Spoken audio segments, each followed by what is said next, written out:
திறக்க போன எச்சரிக்கைன்னு சொல்லுவாங்க, சொன்னாங்க. அது மாதிரி எச்சரிக்கை அதாவது நீர் கூடுதலாக அதிகமாக நீர் வரும்பொழுது கொஞ்சம் சேதங்கள் ஏற்படுது. அது குறிப்பா வந்து இந்த தடவை ரொம்ப அதிகமான தண்ணீர் திறக்கப்பட்டிருக்கு. கால அவகாசம் சொல்லல. அதாவது என்னன்னா முன்னெச்சரிக்கை ஒரு நாளைக்கு முன்னாடி சொல்லியிருந்தாங்கன்னா மக்கள் கொஞ்சம் வெளியேறது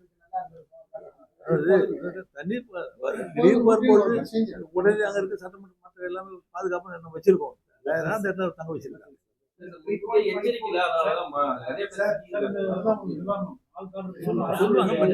கூடுதலான நீர் அதிகமா வருது. அதாவது இந்த மழையை பொறுத்த அளவுக்கு நல்லா தெரியும். புதுச்சேரியில மட்டும் இல்லை, இது வந்து தமிழக பகுதியில் பக்கத்தில் மரக்கான பகுதியில் அந்த கோயில் காலையை கடந்தது. அதுக்கப்புறம் செஞ்சு அது மாதிரி இந்த ஊத்தங்கரை அது மாதிரி பகுதியில் அப்படியே போட்டு அங்கெல்லாம் அங்கேயே 50 சென்டிமீட்டர் மழை, 50 51 சென்டிமீட்டர் மழை பெய்யுதுன்னு சொல்றாங்க. அப்போ அந்த பகுதி தண்ணீர்